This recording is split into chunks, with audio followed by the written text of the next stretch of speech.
am hugging you through this Zoom call, girl. The Debt Demolisher TV with Sophia Melone. Hi, everyone. It's Sophia Melonē, the Debt Demolisher, here to bring you the tools, tips, and tricks to help you manage your financial baggage the right way. What an honor and privilege it is to be before you all for yet another special episode of the Debt Demolisher TV, because today we are bringing home our conversation around the wealth choice.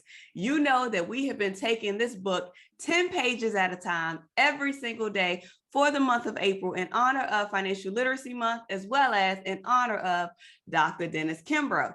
So today, the Lord has granted favor, and the Lord has granted favor to allow us to be able to be with the author on today. So I want to introduce you guys to Dr. Dennis Kimbro, but before he comes on the screen, let me go ahead and read his profound bio and give him a formal introduction so that way you guys can hear all about his accolades, as we've already been reading in the book anyway. But let me go ahead and formally read Dr. Dennis Kimbro's bio. Dr. Dennis Kimbro is an affluent educator, motivational speaker, and the author of the best-selling book, Think and Grow Rich, A Black Choice. He is also the author of What Keeps Me Standing, A Black Grandmother's Guide to Peace, Hope, and Inspiration, the book Daily Motivations for African American Success, the book What Makes the Great Great, and the one and only, what we have been reading here on the channel, The Wealth Choice. He has also received his Bachelor of Arts degree from the University of Oklahoma, as well as a Master of Arts degree, as well as a doctorate from Northwestern University, where he studied wealth and poverty among underdeveloped countries. Dr. Kimbro has led the academic profession as an astute and well-respected professor at Clark Atlanta University inside of their School of Business Administration. He has also founded his own global university on his YouTube channel, Dr. Dennis Kimbro TV. He has also led several empowerment discussions on the Empowerment Series channel on YouTube as well. As a renowned business leader and entrepreneurship specialist, some of Dr. Kimbro's clients for his lectures have included General Motors, Walt Disney, Frito-Lay, and Wells Fargo. He has also appeared on television shows, including The Today Show and CNN's Larry King Live, as well as he has publications including Success, The Wall Street Journal, The New York Times, and USA Today. Dr. Dennis Kimbro has delivered powerful and empowering commencement speeches, as well as convocation speeches on HBCU campuses across the nation. Dr. Dennis Kimbro is listed in Who's Who in Black America, a recipient of the Dale Carnegie Achievement Award, and the recipient of the highest honor by the National Black MBA Association, 2005 H. Naylor Fitzhugh Award, which names Dr. Dennis Kimbro as one of the top professors in the nation. It gives me great honor and pleasure to introduce none other than the author of the life-changing book we have been reading here on the Debt Demolisher TV, The Wealth Choice. You all, let's welcome to the room and to the stage, Dr. Dennis Kimbro. Wow. What? Hell of an introduction, Sophia. Thank you very much. I am humbled and honored. Oh my God. You are so welcome, Dr. Kimbro. It is such an honor to be before you tonight. You have no idea how much your book has been transforming each one of our lives. We have been taking your book, The Wealth Choice, 10 pages at a time, night after night, and coming back and just having discussions around the unlocking that has been happening in our mind as a result of reading all of the interviews that you have been able to conduct and what you've created and crafted and curated inside of this book. And one of the things that we really picked up from you, Dr. Kimbro, is that you are a phenomenal educator. You are a phenomenal writer. You are a phenomenal teacher. So one of the questions that I really want to ask is, like, when did you know, like you know that you wanted to be an educator? Great question. I was a sophomore at the University of Oklahoma, and my fraternity brothers called me the professor. And, you know, the reason why they call me the professor, because I asked them, I said, why you call me the professor? You always got a book under your arm. You know, we always know where you are. Okay, where's Kimbro? Well, you know, he's in the library, he's in lab, he's doing something, blah, blah, blah. And that nickname just stuck with me. And I just knew that, you know, Inquisition. You know, with W.B. Du Bois, 9 years, he was professor at Atlanta University. And when students would walk into his class, and these are the subjects that he taught at Atlanta University, he taught history, he taught civics, he taught Greek, he taught economics. 3 of the 9 years that he was there, he was university chaplain. And when they would walk into his class, oh, good morning, Dr. Du Bois, how are you? How are you, Dr. Du Bois, blah, blah, blah. And he would always begin his class with paideia, paideia, always paideia. Well, Sophia, what is paideia? Paideia is the Greek term for understanding.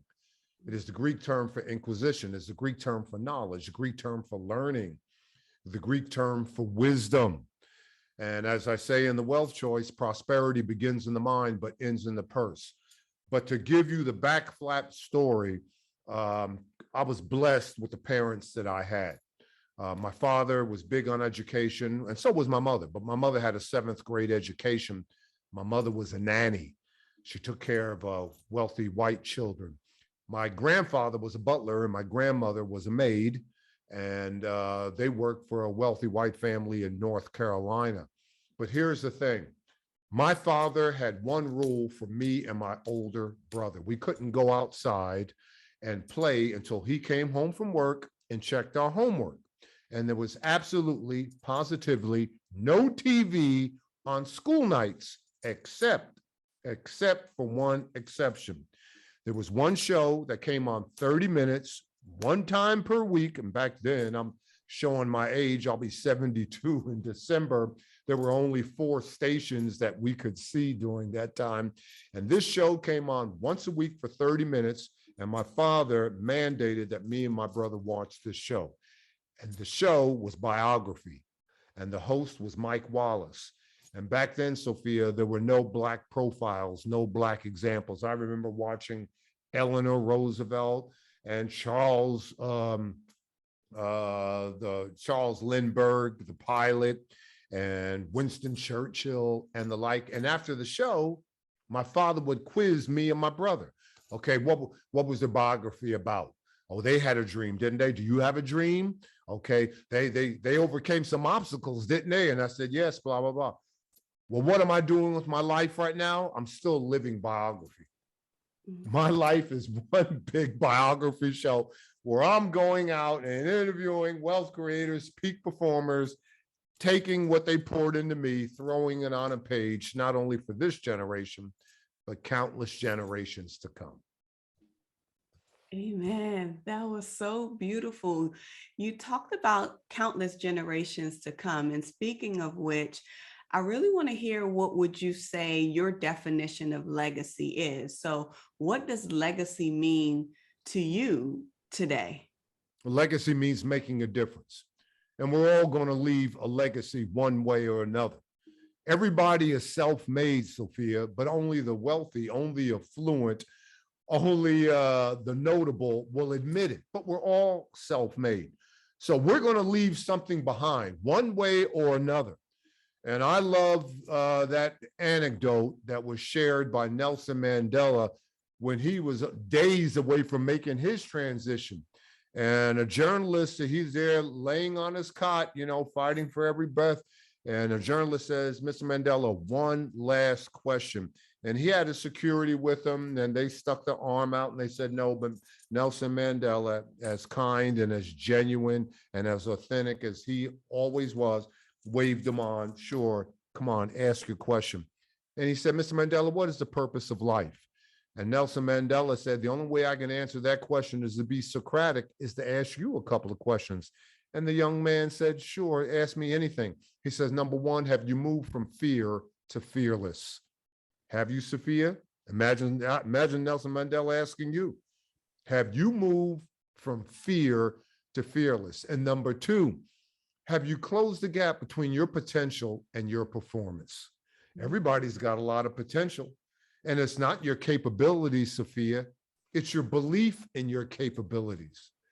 It is not your resources. Well, I don't have the education and I don't have the network and I don't have the contacts. No, it's not your resources. It's your resourcefulness that, that brings light to your day. So that's what I would offer, and taking your capabilities, galvanizing that with your resources wherever you are. That's the legacy that you're going to leave. And I hope that my legacy will be the books that you hold in your hand that prove sooner or later, each of us has got to place our fingerprints on life and prove that we were here. Amen. And I absolutely have to say that us reading your book collectively as a group has allowed us to unlock so many things inside of our minds. And there were moments that we read inside of this book where you talk about how your wish and your prayer for those who are picking up this book and who are reading it, and how you really want us to see that everything lies in the power of our choice and in the power of our decisions, and that we have the power to create whatever life is that we want to create, as well as the life that we want to leave for our legacy behind. So I just appreciate all of the teachings and all of the wisdoms and the nuggets that you've given to us, because I'm telling you, this is definitely a gem piece that every household needs to have and needs to maintain. So Dr. Wow. Well, you know what? In all humility and honesty, I agree with you. It is a great book, not because I wrote it or I have anything to do with it. It's the fact that I'm just a fly in the wall. I was an individual who sat in a corner while your wealth creators, your peak performers, your game changers who look like you, who had to overcome the same obstacles that you had to overcome, who's been told no, just like you have been told no, poured into me. And all I did is I just chronicled the deliberation. Whatever they told me, I wrote it on paper. I mean, I had students who tell me, Dr. Kimbro, for somebody who writes books about cash, your books ain't got nothing to do with cash. And I said, you're exactly right. My books have nothing to do with cash, but they have everything to do with courage. It takes courage to chase your dream. It takes courage to forsake today for tomorrow. It takes courage to save 10% of every dime that you earn. It takes courage to find a new set of friends, because the friends that you have right now don't believe in your dreams and don't lift you up at your lowest points. That's what my book's about. So all I did was go ahead and galvanize the interviews and sit down while they poured into me, no matter who they were, whether it's Steve Harvey, Tyrese, Tyler Perry. Man, because these were busy folks. And let me tell you something, Sophia, sometimes during the interviews, these folks weren't in a good mood. They were tired of some of the nonsense. I'm not going to tell you the names, but some said, whoa, so it's been a hell of a day. No, it's not a hell of a day. We should be further along than what we are as a race. And I said, okay, I understand. Why do you say that? And then we dive into the interview. Good conversations off camera, off mic. So there you are. And as I shared with you before this interview started, I'm no one special. As a matter of fact, I'm a Johnny come lately. That's all I am. I don't bring anything to the table, because what I'm saying, your most prolific scholar said the same thing before me in 1897 in a different format. That's all. And that was W.E.B. Du Bois when he wrote the Negro in Business. You go get that book and read the first 30 pages. There are two profound quotes that right there on the book.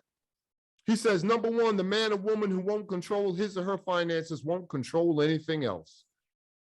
You hear that, Black America? And what he's saying, anything else. If you don't care about the money in your pocket and you don't care about your finances, what do you care about Black on Black crime that has been going crazy since the pandemic? Listen to me, Black males, get your game together. Get your game together, Black male. Get your mind under control, Black male. Be about your business. Hell, you think it's tough here? Go to some of the countries that I've been into. You don't know what tough is. So if you don't care about the money in your pocket, what do you care about dropout rates in our community? What do you care about the low level of marriage rates in our community? You want to create wealth and you want to create wealth fast? Number one, get married. And when you get married, damn it, stay married. Stay married. You got so many good Black women out there and they're not looking for, you know, a knight in the shining armor, curly hair and green eyes. They're looking for somebody they can build with and grow with. If you would rewind the videotape 50 years when I proposed to my wife, I didn't have nothing. I wasn't even working. All I had was a head full of dreams and a briefcase full of ambition. That's all I had. And she said yes. And she bankrolled everything that I wanted. I said, Pat, you know, hey, I'm about to graduate. Me and you are about to graduate. And look, let me tell you something. Look, don't marry somebody that you can live with. No, damn it, marry somebody you can't live without. And I couldn't live without her. We had so much in common. And the one thing that we had for close to 50 years, people ask me all the time, man, Dr. Kimbro, almost 50 years, blah, blah, blah. Was wealth the common factor? Excuse me, was love the common factor? Yeah, well, love, you know, had something to do, but love wasn't number one. And we loved each other unconditionally, immensely. What was the common factor? We had rhythm. Dr. Kimbro, what the hell are you talking about rhythm? We had rhythm. All right, so I write the books and I'm the individual at the podium and I'm the individual that's out there speaking to everybody. And my name is on the books and everything. So I'm the individual who's out front. Where was my wife? Well, she had my back. She was in the back. You never see her, you never saw her, but she was in the back making sure that my back flank and I was taken care of. That every dollar that came by our hand was used effectively. And you didn't see me at my lowest points. Almost lost this house 5 different times. Oh yeah, I look good and I smell good now. You're in my study and everything looks up, but you weren't here when the water was cut off, when the lights were cut off. You weren't here then. So what was I doing? At the lowest point, well, she was lifting me up. When I was low, she was lifting me up. You have no idea how many times I cried on that woman's shoulder. Here I am lifting everybody up. Well, who lifted me up? Who motivated the motivator? She did. You have no idea how many times I prayed on her lap. Come on, man, you can do this, man. You can do this. I believe in you. And every time I take that podium, somebody you might be in the audience, when you see me for a speaking engagement, you'll see me say some words to myself. I stand at the podium and the first thing, and then I start speaking. If you ever want to know what I'm saying, Pat, thanks for believing in me. Go ahead, look at the video of me giving the speech. I did it at commencement. They may not see it. I got up there and I hold my nose. Yep. Now, she has transitioned. She's an angel now. She hears it and she looked down and she's saying, no problem. So that's what we had. We had rhythm. And then number 2, Du Bois said, nothing positive will ever occur in a community that fails to circulate its dollars. Fails to circulate its dollars. As I was telling Sophia, 195 countries that belong to the United Nations. And in terms of wealth, Black America, we're number 16. Don't worry about cash flow. What you need is cash stay. You don't need cash to flow in and out. You need cash to stay. When it comes to you, no, it stays put right here. We are number 16 in terms of our wealth, but we give damn near every dime away. The average dollar stays in the East Indian community 45 days before leaving. The average dollar stays in the Asian community 21 days before leaving. The average dollar stays in the Jewish community 19 days before leaving. The average dollar stays in the Black community 6 hours before leaving. Before leaving. Here we are in this age of direct deposit. The majority of African Americans don't use direct deposit. They want that paycheck placed in their hand. Something about feeling it and touching it and everything. It's an idea. Wealth is not tangible. It's an idea. Here you are in Atlanta, Georgia. Well, let's travel to Savannah and let's stand on the shore of Savannah and look out across the Atlantic Ocean. Look at the waves in the ocean. How can you separate a wave from the ocean? You can't. You can't separate a wave from the ocean. It's not like a raisin and a piece of raisin bread where you can pluck it out. And you can't separate an idea from wealth. And it's interchangeable. It begins with an idea. We speak to God through prayer. God speaks to us through intuition. You would have no wealth if he didn't give you the idea. He's knocking on your subconscious, asking you, do you want more out of life? Do you? So place yourself in a position to get the idea. Place yourself. What does the Bible say? The Bible says, remember the Sabbath. What does that remember? Take time every day to recenter. Take time every day to regalvanize. Take time every day to refocus. Take time every day to re-engineer. Take time every day to recalibrate. Cut that damn cell phone off and get off of social media. My God. Live your life in prayer. You start your day out with prayer and devotion, and you end your day before your head hits that pillow with prayer and devotion. That's placing yourself in a position to get the idea.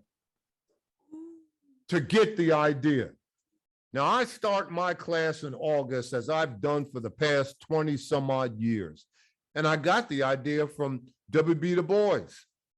Economics majors walk into his class thinking he's going to discuss, well, that's a finance term. You know this as an accountant, net present value, thinking that he's going to discuss supply and demand and the like. Sometimes the boys wouldn't do that. He'd pull out his Bible and read scripture for an hour.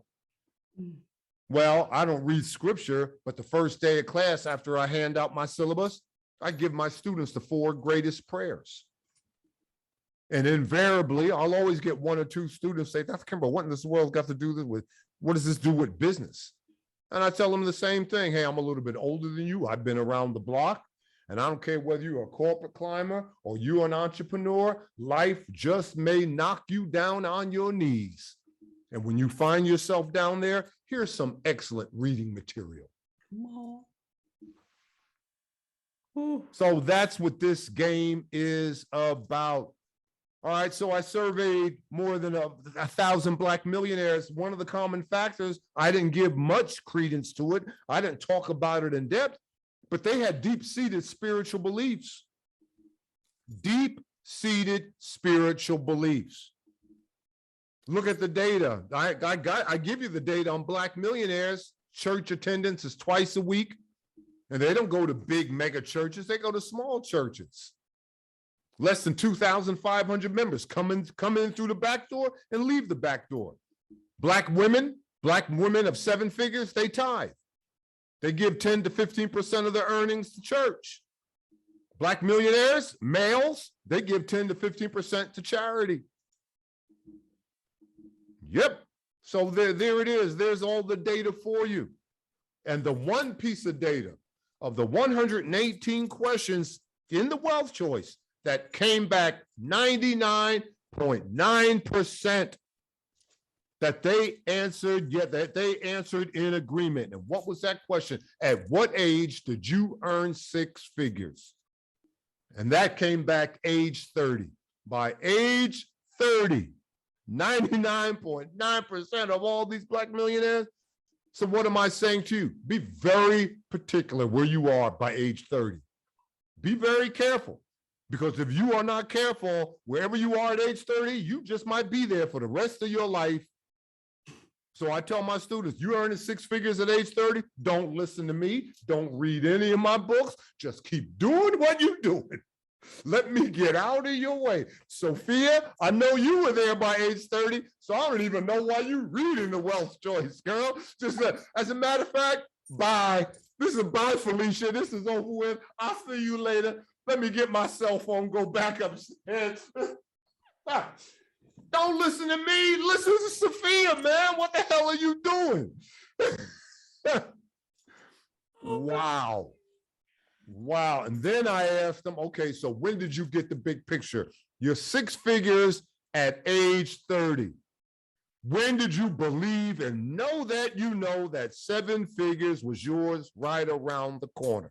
They said by age 41. And then sometimes I ask them, I said, okay, so what took you so long? And that's the number that you could have had so many. Okay, the average age of a Black millionaire is 52, but that age could be in the 40s. What happened? They got comfortable. Now, I'm not saying, look, any amount of money can be spent, but you can live a nice lifestyle. You pulling in 250, 300 grand a year. I mean, you outrun any bills. I don't care if you got 2, 3, 4 kids in college. I mean, I got 3 daughters, all of them with stair steps. I had 2 in college at the same time. Then I had a break before my youngest daughter. It was no problem. I mean, they finished their undergrad, no loans. Hey, I never saw a tuition bill. My wife handled everything. I never saw a tuition bill. And I understand that Spelman can be pricey. I never saw it. But when they walked across the stage, I mean, scot-free. I never saw a tuition bill, and I never, all 3. And when you got 3 daughters and they get married, what happens at those weddings? They outdo each other. I told my wife, I said, under no circumstances, I don't want to know what we paid for it. She said, are you serious? I said, yeah. And she never shared that with me, but those weddings were nice. Those weddings were nice. Downtown Atlanta and all that stuff, girl. In the summer in Atlanta, can you imagine? Open bar in all 4 corners of the reception. Wow. 300 people and counting. So yeah, they get comfortable. But the one thing they don't do is no beating on the chest, no look at me, no bling bling. Now, the only time that Black millionaires do that, my research on the survey, and that's why I wanted to be able to add color to this book. If I would have just interviewed them, yeah, that based on nice interviews. But I held 6 focus groups around the country, and I got a chance to see what they're like when they interact amongst each other with their peer group. That's what I wanted to see. And that's the only time that ladies, they would put on the high-end fashions and they'd wear the bling bling and this, that, if they were going to an event when they were amongst their peers. They wouldn't do it with anybody outside of their peer group because that's not their nature. They are not, look at me, they fly under the radar. They are stealth. If you knew how many raggedy cars I got into interviewing these folks, old beat up SUVs, old beat up, what I want to call flatbed trucks and this, that, and everything. That's their nature. That is their nature. But we get caught up in the culture. And we get caught up in the debt. You're not going to build wealth until you retire debt. Retire debt. Don't bankroll those banks. Capital One. What's in your wallet? My money is in my wallet, Capital One. Not in yours, in mine. And then you can help people. You can help people. So there you are. Amen. Dr. Kimbro, you said so much. First of all, I just love how you gave a little bit about sharing what happened in your darkest season, in your hardest moments, and how you leaned on not only your faith, but you leaned on your wife. And she all the time. All the time. She was up. Sophia, if you pull the layers back on me, what would you find out about me? You pull the layers back and you say, this man is a nerd. He is and I am. I have no problem. Ask my daughters, they'll tell you. But my wife, she was the one that, and so with the opposites attract and everything. She was the one that was open and met and just, kept everything going. So, yeah, so it was, wow. And that was unconditional love. And what we have in common, we put our children first. Amen. We put our girls first. And I remember, okay, so after graduating, I was the first Black male in the rotational program in 1973 for Texas Instruments. And then I was the first Black male in the rotational program in 1978 for SmithKline and French Pharmaceuticals. So after I graduated and I worked a couple of years, I told Pat, I said, I want to get my doctorate. And she says, okay, let's go and let's do it now while the girls are young so they won't know what hit them. And then we went right back to zero. And for those 3 years, I was at Northwestern outside of my summer jobs. It was, I had a full ride, thankfully, to Northwestern. That's why when I applied to grad school, the only grad school I did not get into was Columbia. I got rejected by Columbia, but I got into Northwestern. I was accepted in Notre Dame, University of Wisconsin, Rice down in Texas, and there was one other school. And I just told them, I said, don't accept me unless you're going to give me a full ride. As a matter of fact, I don't have the money to accompany, this application process. And Northwestern was the third school. The first school I heard from was Columbia, and they said no. But Northwestern was the third school that said, yes, come on. And I looked at it, and that was the best one. And we packed up and we left for Chicago. And she had as an accountant, she had nice jobs, man. Girlfriend was she always had a nice job, and she was working for some top Fortune 100 companies, man. American Hospital Supply, Sun Oil, RCA. So girlfriend was dealing, man. Thank God. But okay, so 7-year ordeal. And the best advice I was given from one of my committee, my chair on my committee, he said, Dennis, don't look at your dissertation as a requirement for your degree. Look at your dissertation for your first book. And so I defended my dissertation. They shook my hand. Welcome to the academy, Dr. Kimbro, I'm Dr. I tell my students all the time, why am I Dr. Kimbro? Because I'm smarter than you? Hell no. I'm Dr. Kimbro because I got more college hours than you have.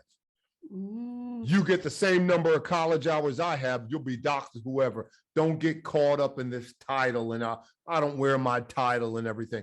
Dr. Kimbro is what I do. Dennis Kimbro, child of God, is what I am.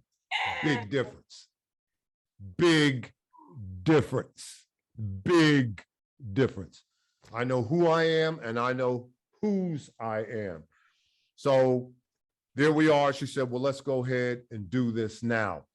So when I was granted the doctorate, I turned to her and I said, Pat, I know my first book. And she says, what is it? And I said, you know how I studied wealth and poverty among nation states and blah, blah, blah. She said, yeah. I said, I don't want to study poverty. I only want to study wealth. I don't want to study countries. I want to study individuals. And so I drew up a list. I pulled out a legal sheet of paper, wrote down 50 names, the absolute game changers at that time in the Black community, and that I was going to meet and interview them. That's the way I was trained at Northwestern. Don't tell me, show me the data. If you don't have data, you don't have nothing. You got 50 million speakers out there, and I'm saying, well, where's the data? Show me the data. Here's my data. Empirical. Here you go. I can show you the survey that I used. So she said, how long will it take you? And I said, not a day past 18 months. Sophia, 7 years later. 7 years later. So after the book was released, I had no idea about this whole speaking business and concept of speaking in public. I didn't know, because right after the book hit, and we were given a hell of an advance. And what did I know, Sophia? After the book hit, I started looking for a job. And I was offered a job with A.T. Kearney. A.T. Kearney at the time was #4 in consulting, right behind McKinsey, right behind Arthur D. Little and those. So I was offered a position in the New York, New Jersey area. What did I know, man? But then that book was released less than a week later. I had 2 speaking engagements. I mean, the book was released, what, 3 days, 4 days later? Legs Mason, top financial wealth management, called me up, all white, all male, all Republican, all millionaires, called me up, looked at my book and only saw 2 words on that book, grow rich, and said, bring him in there. So that was the first one. A couple of days later, Lou Holtz, the head football coach at Notre Dame, called me up. He got the book, read the book. He said, you got to come in and speak to my team. So my speaking just proliferated. And what did my wife do when she saw my speaking? She said, boy, I represent you.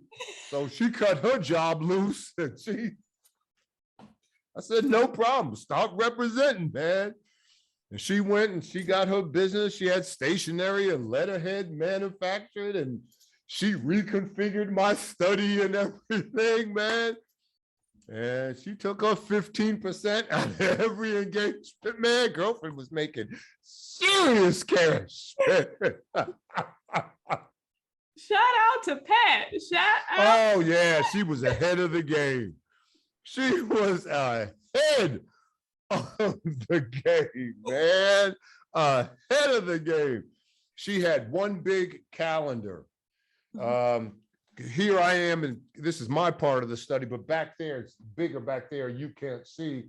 And that's where her desk was and her computer.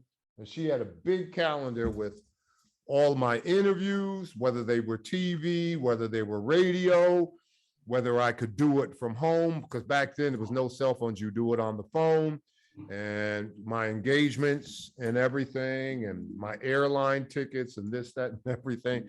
She had it so well organized. And that my whole life, she was my entire life. And don't you know, you look at my books, you look at the cover of Think and Grow Rich, a Black Choice, and then look at the cover of Daily Motivations for African American Success. And you see my picture? She cut my hair. All right. She was my barber. Wow. Wow. Every 2 or 3 weeks, go in the kitchen. She said, you're looking raggedy. Come on, let me cut your hair.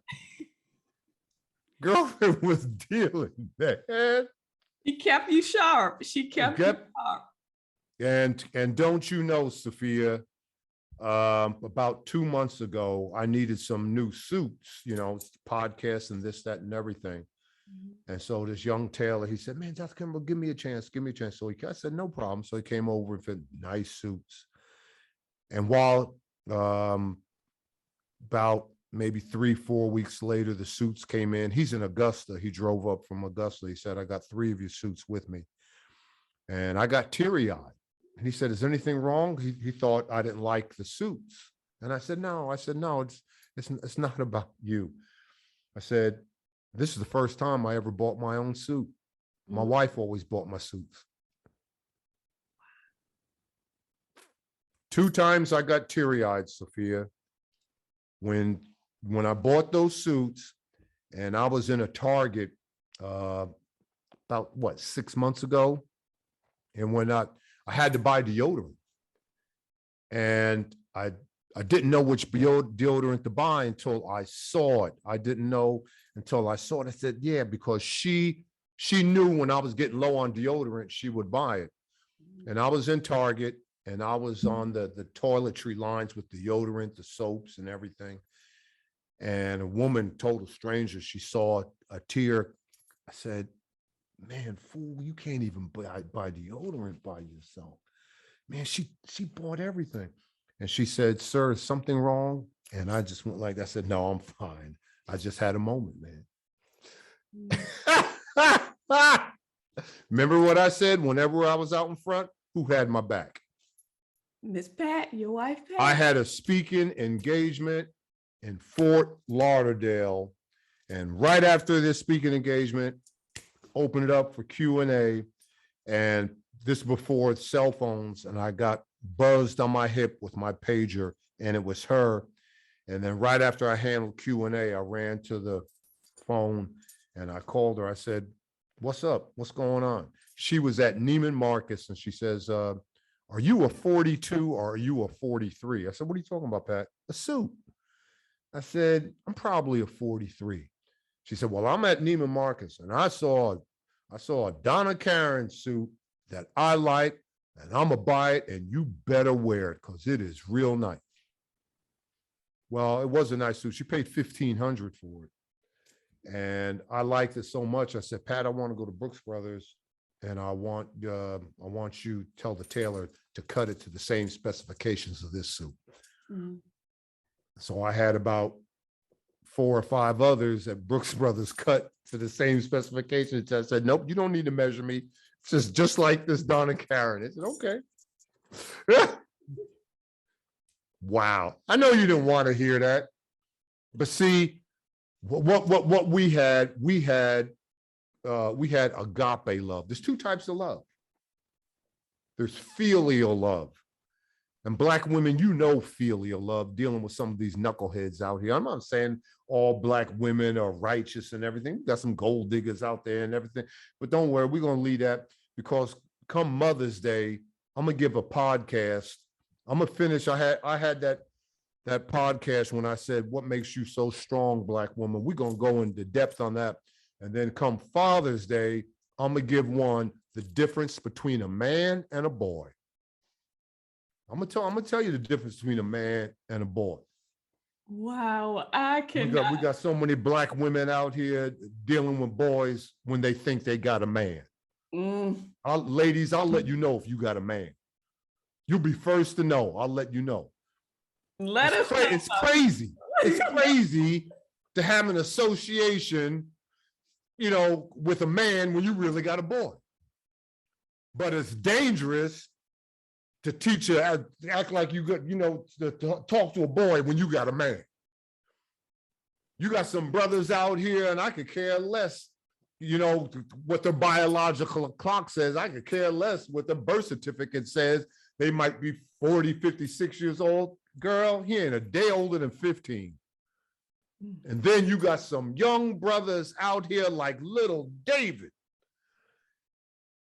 carrying the burdens of manhood on their shoulders at a young age, like little David, doing a man-sized job. So we're going to talk about that. Now, why is that critically important? And Dr. Kimbro, what in the world does that have to do with wealth?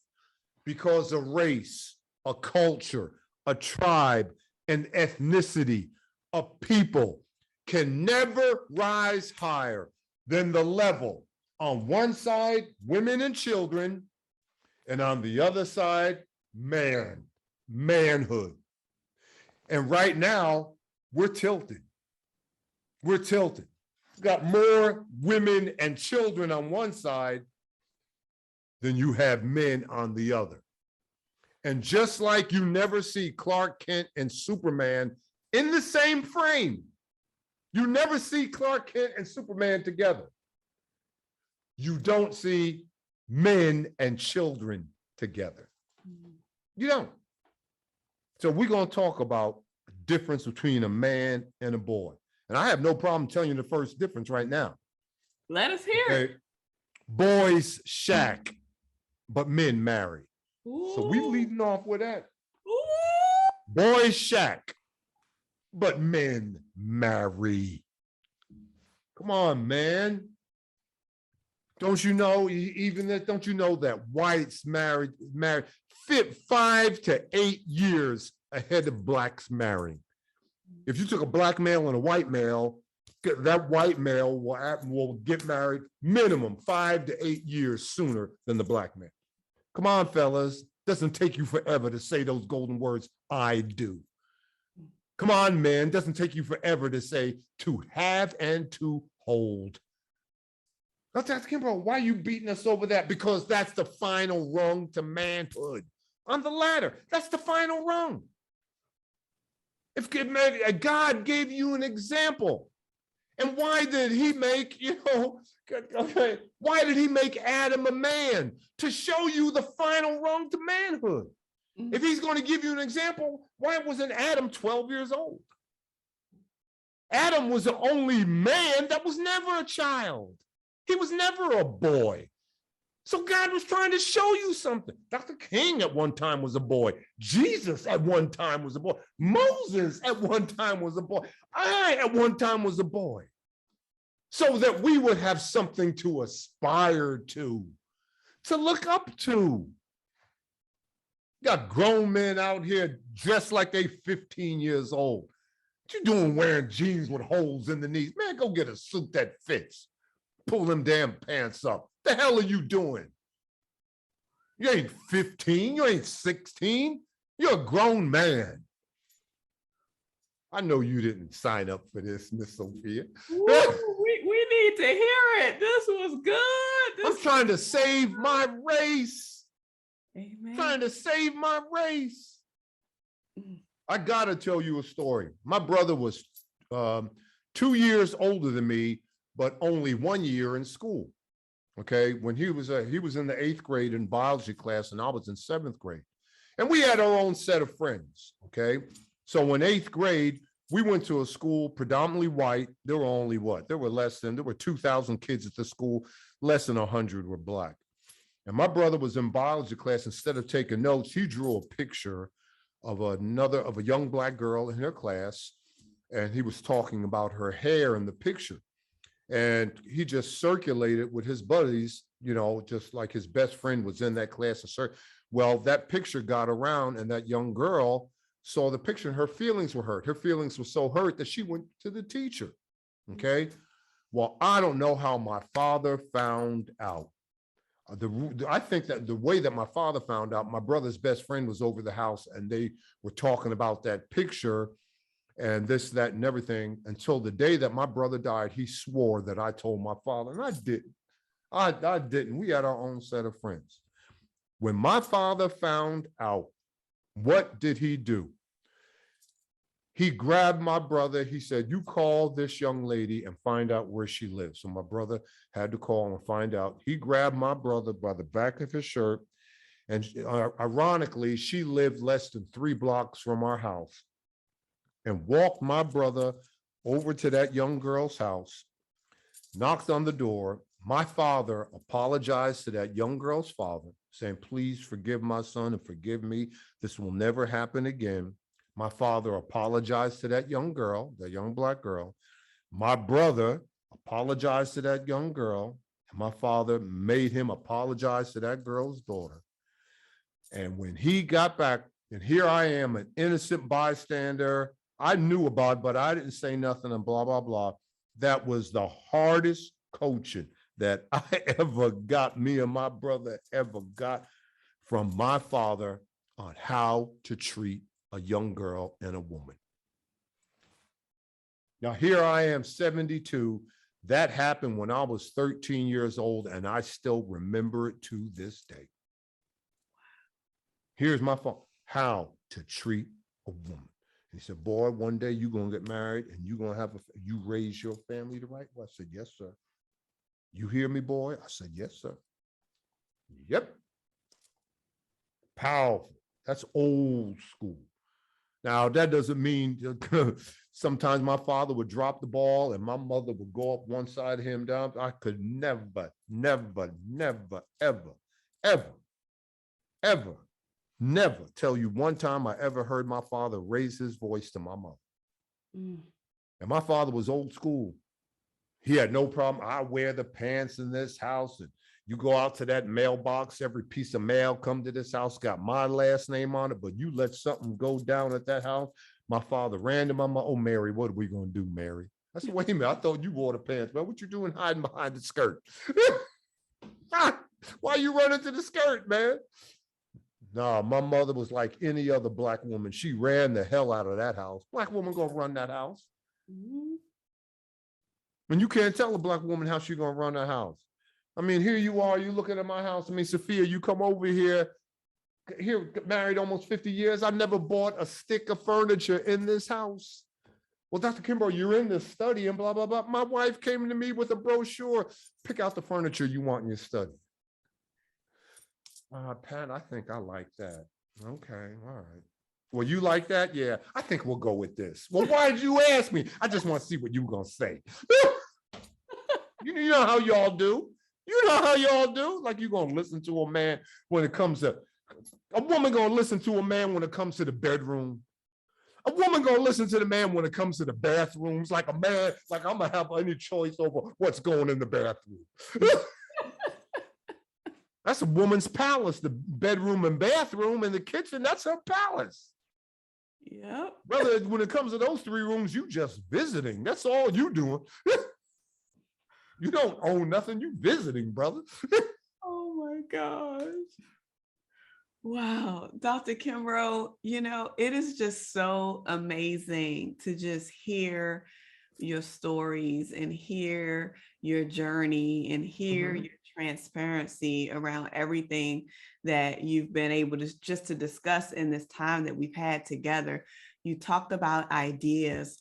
Yep. You talked about how, based on what I heard you say, it sounds like the writing of your book was the most lucrative idea that you ended up saying yes to, that actually allowed you to turn into a great monetization tool, maybe even unconsciously to date, because your writing has allowed you to be brought in as speakers, being paid as a speaker, being recognized and highlighted in different avenues. Your brand is growing, your companies are growing, and you're in the space of not only just teaching people outside of the classroom, but also inside of the classroom as a professor at Clark Atlanta University.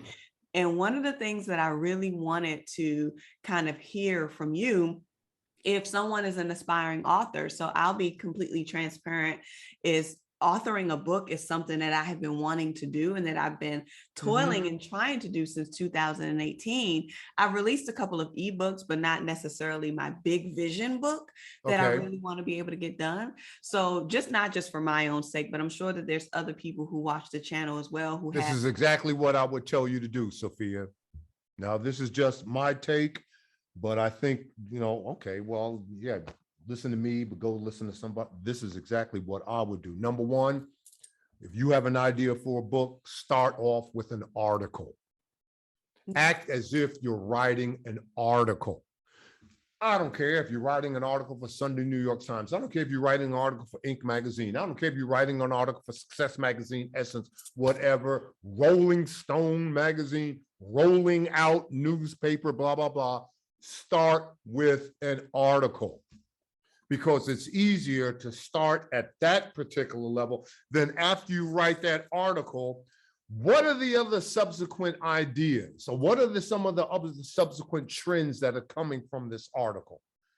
All right, who is this article geared for? And then once you write that article, who else would be interested in this information? Who else has something to say besides the folks that I focused on in that article? And that's the way I started, an airtight article. Number two, go get yourself an editor. Everybody swears that they can write. I think that I can write. Toni Morrison believes she can write. Iyanla Vanzant thinks that she can write. You think that you can write, blah, blah, blah.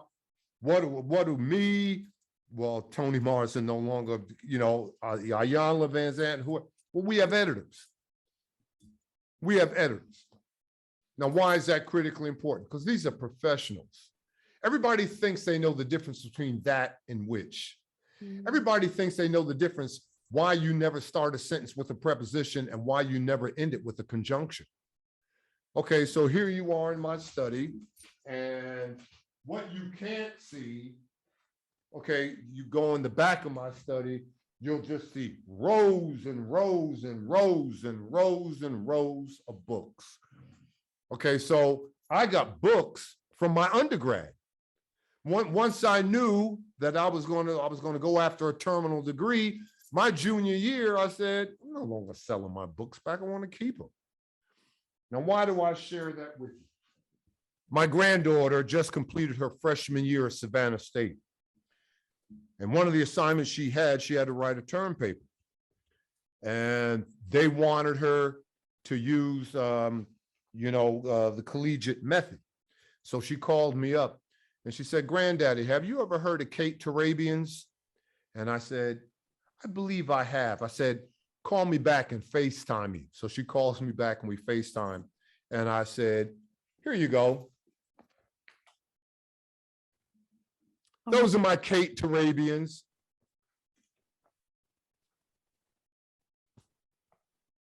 That is my name with my address, my first year of grad school at Northwestern. That is the Kate Turabians that I kept from grad school. What am I saying, Sophia? I'm saying teachers teach, painters paint, and writers write. So if you're telling me you want to be a writer, you've got to have the mindset of a writer. And last but not least, number one, start with an article. Number two, get a good editor. Number three, just what I said, you got to see yourself as a writer. What am I saying? Okay, where are you based?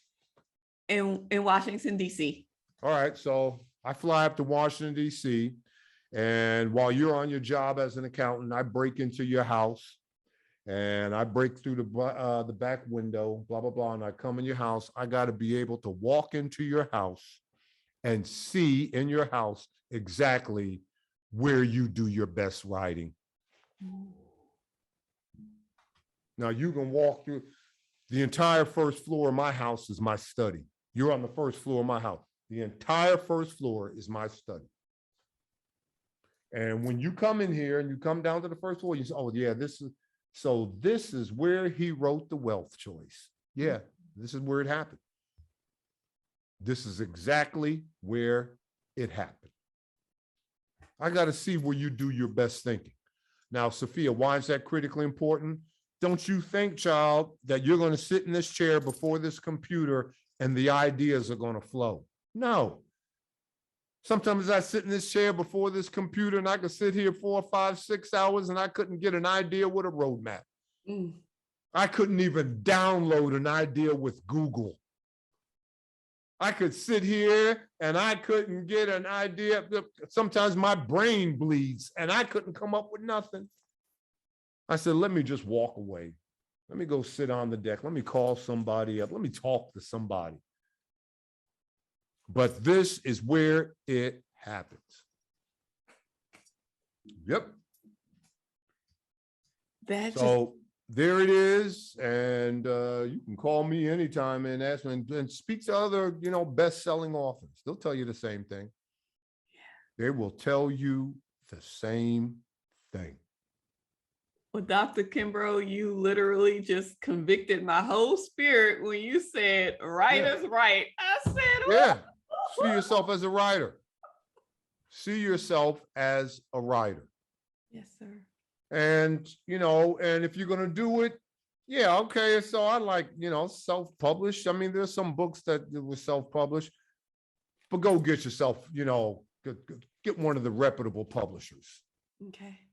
And, we said, well, if you self-publish, you get 100% of your royalties and blah, blah, blah. Okay, so I got Random House. Let's look at Think and Grow Rich or Black Choice. Okay, they took that book and their marketing team, Sophia. What was the first interview I gave? What was the first interview for that book, Think and Grow Rich or Black Choice? The Today Show. Later on, Larry King. Between the Today Show and Larry King, if I didn't give another interview, it was game over. Wow. It was game over. For 2 years, I was on tour on their nickel, at their expense. on tour. And that's why, all right, the book is 30 years old, and you look at Amazon. Okay, before Amazon, you had Barnes and Noble. Before Barnes and Noble, you had Kroc and Britannic's. Everybody had their book list of top books. So for 30 years, when you look in the African-American segment, this book has always been for 30 years among the top 100, always on the list of the top 100. Now you go to Amazon and you look at the top 100. I know I'm gonna have 3. I'm gonna have the wealth choice, I'm gonna have the audio version, and I'm gonna have the book version of Think and Grow Rich, a Black choice. Now, am I saying that to pat myself on the back? I'm saying, no, I'm blessed. Amen. But what am I telling you, Sophia? Nothing can stop a well-written book. Ooh. The second best piece of advice I got. Okay, so there I am, I'm in Chicago. They give me the last 100 pages of Napoleon Hill. And I come back and I'm pissed off and I'm mad because he wants me to push my book aside and finish this. I wasn't feeling it, because what makes the great great started it all. I mean, I wouldn't have any name recognition if it weren't for what makes the great great. And Pat said, what did he say? What did he say? I said, girl, he wants me to write this, finish this book. She said, didn't you tell him you're writing a book of your own? I said, yeah. But he wasn't hearing it. So we go home. 2 months later, I wasn't writing anything on Think and Grow Rich, a Black choice. I was still working on what makes the great great. So I'm in my study. Pat comes home from work and she said, when are you going to start, writing, on Think and Grow Rich? At that time, it was Blacks Are Growing Rich. That was the working title that Hill had. And I said, girl, I'm not feeling it. But you need to send it back to them. You need to tell them that they think you back here writing on it. I said, girl, okay, I'll start writing on it. So I wrote 90 pages and I sent it to the Napoleon Hill Foundation. They read it and they threw it in the trash. I said, no problem, no problem. So then the second time I wrote 120 pages. They read that and they threw that in the trash. I said, no problem. But then I got a phone call from the executive director of the Napoleon Hill Foundation. Listen to this, Sophia. Gentleman by the name of Michael Ritt. He said, Dennis, hey, we got your writings. You're an excellent writer. You are an excellent writer, but do us a big favor. I said, sure. What do you want me to do? I said, take your doctorate, take your PhD and put it on a shelf. You won't need it for this assignment. I said, what do you mean? I said, we want you to write this book as if you're writing a letter to a friend. And I thought about it and it changed my writing style overnight. Completely changed my writing style. I wasn't writing so much for the reader today as I was writing from the reader after I make my transition and I'm on a puffy cloud with my econ books looking down at Sophia, fighting the battles every day. And I'll tell you exactly how it changed my writing style. At one time, I would write, Sophia Melone was a slave, okay? But after they gave me that advice, I wouldn't write Sophia Melone was a slave. I would write, Sophia, here's a Black woman whose entire life has been spent at the end of a chain. Which one do you feel? Which one do you remember? That second one. Yeah. Before they gave me that advice, I would write, Sophia was facing many obstacles. But after they gave me that advice, I would write, Sophia Melone, a Black woman who climbed the back stairs to success. Ooh. Which one do you feel? The yep. back stairs. You climbed the back stairs to success, Sophia Melone, here's a Black woman who ate in the kitchen with the rest of the help. So that's, and it changed. So that's what you're reading in those 3 books, Think and Grow Rich and The Wealth Choice, and, and What Makes the Great Great. And I went back and altered and then I would give it to Pat, and Pat said, you writing now, son. you really writing now. I have to tell you, Dr. Kimbro, there were so many quotable and tweetable moments inside of this book that there were so many to capture. So one of the things that I did with our reading to help facilitate our reading for Financial Literacy Month while we were reading your book, The Wealth Choice, based on the reading assignments, I would pull the strongest quote that I was able to identify. Yeah, there's some good quotes in there. Yeah. Yeah, that I was able to pull from you and put them on the face of like the community page on our YouTube channel to serve as a source of inspiration to help guide us in our readings. And there were so many things that you said, it just drew you in like, woo, and it cut, like it cut. And I have to tell you that this book has really been pulling not only myself, but also the other viewers of the channel and who's reading along, like it's allowing us to unlock and release that spirit of helplessness that we once felt, that spirit of there is no way that I can be able to get out of the hole that I'm in. Because we're reading your book now, we have a more optimistic mindset. We are realizing that it's our choice to believe that wealth is at our fingertips, abundance is at our fingertips.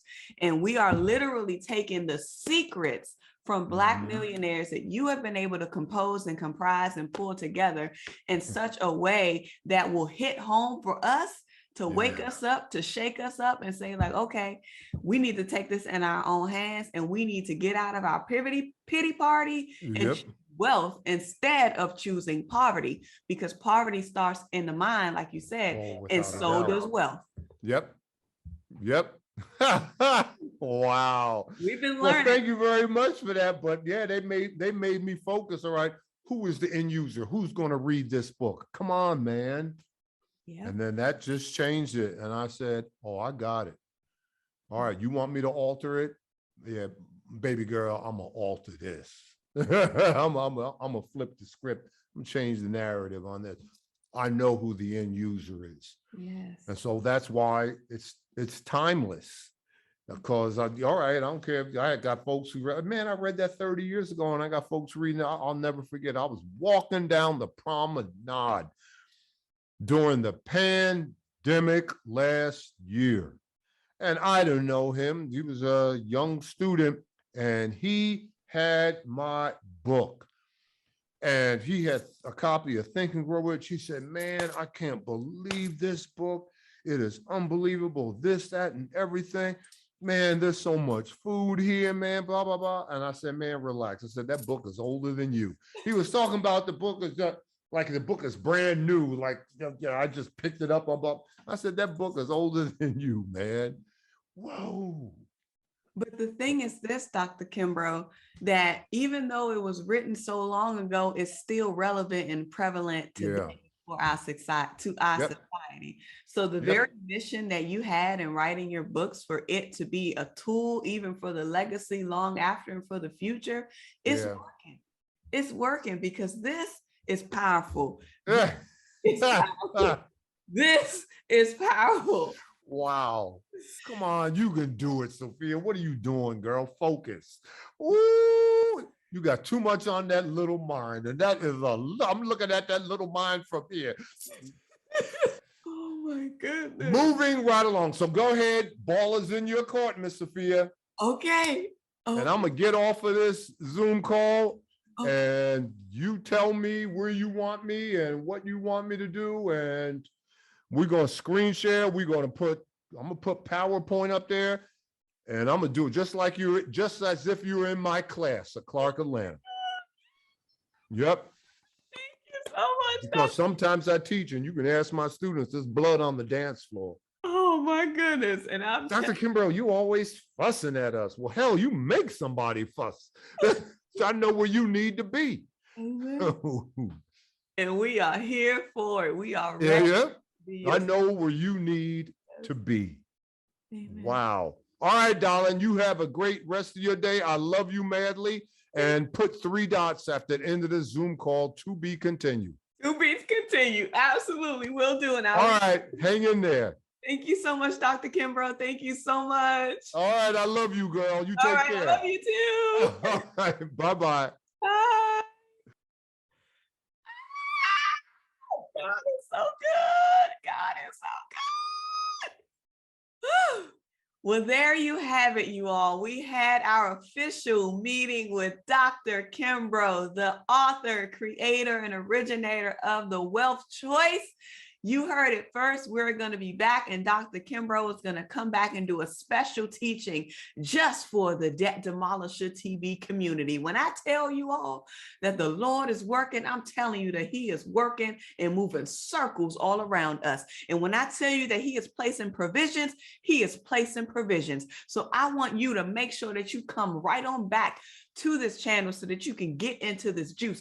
If you have not picked up your copy of the Wealth Choice because you just so happened to land on this video today, I'm telling you to make sure that you pick this book up. Get this audio book, get the Wealth Choice, pick up What Makes the Great Great, pick up the Think and Grow Rich, a Black Choice. Pick up all of Dr. Dennis Kimbro's books and make sure that you get your piece of knowledge, and make sure that you come back, because you hear that Dr. Kimbro is coming back, and he's going to come back and he's going to teach to us in this space.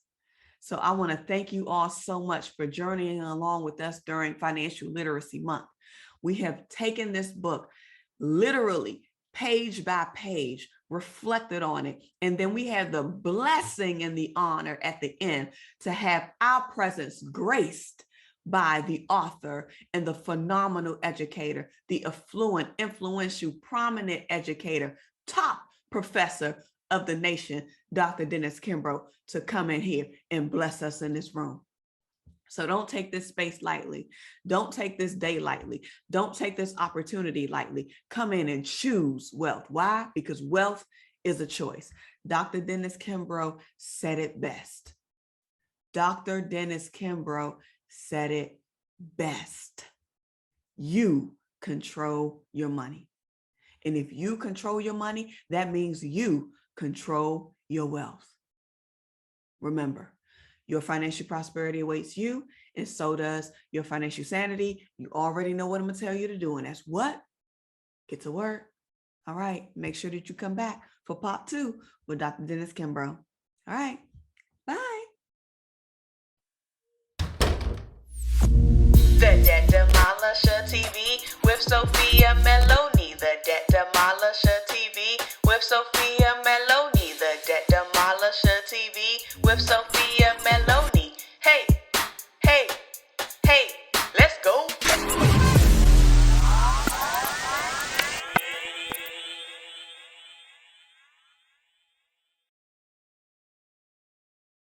Woo!